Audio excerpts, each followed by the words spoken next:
আজকে আমরা শিখব জাপানি বর্ণমালার পরিচয়। সাধারণত প্রতিটি ভাষারই নিজস্ব বর্ণমালা রয়েছে, তেমনি জাপানি ভাষায়ও বর্ণমালা রয়েছে। জাপানি বর্ণমালা সাধারণত 3 ধরনের হয়ে থাকে: হিরাগানা, কাতাকানা এবং কাঞ্জি। কাঞ্জি হচ্ছে চীনা অক্ষর মিশ্র উপায়ে ব্যবহৃত হয়। একটি বাক্য গঠনে হিরাগানা এবং কাঞ্জি ব্যাপকভাবে ব্যবহৃত হয়। কাতাকানা বেশিরভাগ বিদেশি শব্দের ক্ষেত্রে ব্যবহৃত হয়।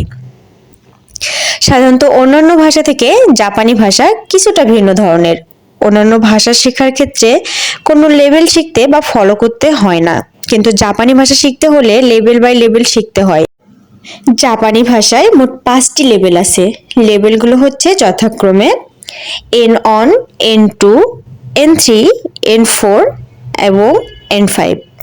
এই 5টি লেভেলের মধ্যে N5 হচ্ছে প্রাথমিক বা প্রাইমারি লেভেল।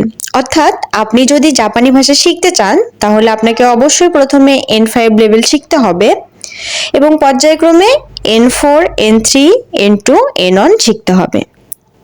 প্রথমেই আসি হিরাগানা। হিরাগানা কি? হিরাগানা বর্ণমালার একটি সেট। প্রতিটি বর্ণ একটি বর্ণের শব্দের প্রতিনিধিত্ব করে।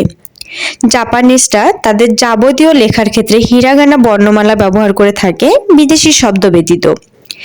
হিরাগানার 46টি মৌলিক বর্ণ এবং তাদের অনেকগুলি যুক্ত ফর্ম রয়েছে। হিরাগানা বর্ণমালার নমুনা। এবার আসি কাতাকানা।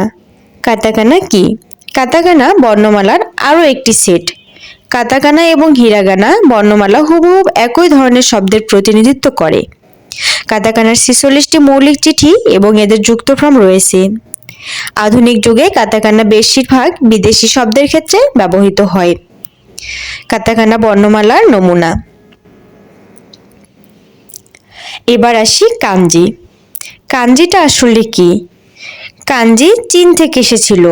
জাপানি ভাষার সাথেই মানানসই উচ্চারণ এবং ব্যবহার পরিবর্তন করা হয়েছে। প্রতিটি কাঞ্জি প্রত্যেকটির এক বা একাধিক গঠন এবং অর্থের উপায় রয়েছে। N5 কোর্সের জন্য 120টি কাঞ্জি আছে। কাঞ্জির নমুনা।